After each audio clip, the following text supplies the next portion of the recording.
Muy buenos días, ya es miércoles, es tiempo de hablar de espectáculos. Les comentamos que el Teatro López Tarso vuelve a abrir sus puertas ahora para presentar la obra de teatro Atracción Fatal, esta que fue película en 1987 y hace 3 años precisamente se montó en Londres y ahora llega aquí a la Ciudad de México bajo la producción de los Ortiz de Pinedo. En ella participan Itatí Cantoral y por supuesto Juan Diego Covarrubias. ¿Quieren saber exactamente quiénes acudieron y qué dijeron de este estreno? ¡Chequen esto!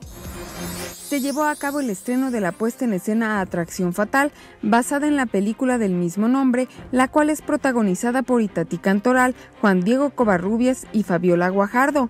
Previo a la función se armó tremendo zafarrancho a la llegada de Araceli Arámbula, quien compartió que pronto regresará al mundo de la música. Sin embargo, emprendió la graciosa huida cuando comenzaron a cuestionarla sobre el altar de muertos que colocó, en donde puso foto de su suegra Marcela Basteri y del aparente estado de ebriedad en el que Luis Miguel se presentó en el Auditorio Nacional. No sé, mi amor, pregúntale a él, yo no sé nada de eso. No, pues que les conteste Luis Miguel, que les conteste, pues búsquenlo a él porque yo no soy vocera. Yo vengo a ver una obra de teatro.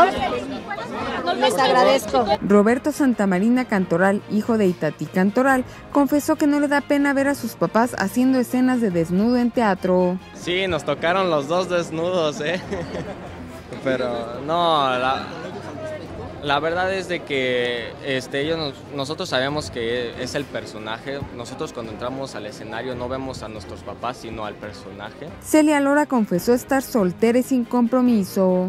Yo soy muy feliz sola. Muy feliz. Estar sola me gusta mucho. Yo creo que hay mucha gente que no sabe estar sola porque tiene broncas, ¿no? Consigo mismo. A mí, yo disfruto mucho viajar sola. Y sobre todo, sabes que aunque quisiera, es difícil encontrar un hombre que no sea celoso, que lo pueda soportar. De todas maneras, no tengo interés. Roberto Cantoral Zucchi pidió a la prensa no creer el rumor de que Juan Gabriel está vivo. Señores, con todo respeto, no vale ni la pena contestarlo. Señores, ustedes son periodistas muy inteligentes, por favor, no se dejen llevar por ese tipo de cosas. Si el señor está vivo, que salga y diga que está vivo, por favor. No le den importancia a eso. 21 Noticias, Berenice Ortiz.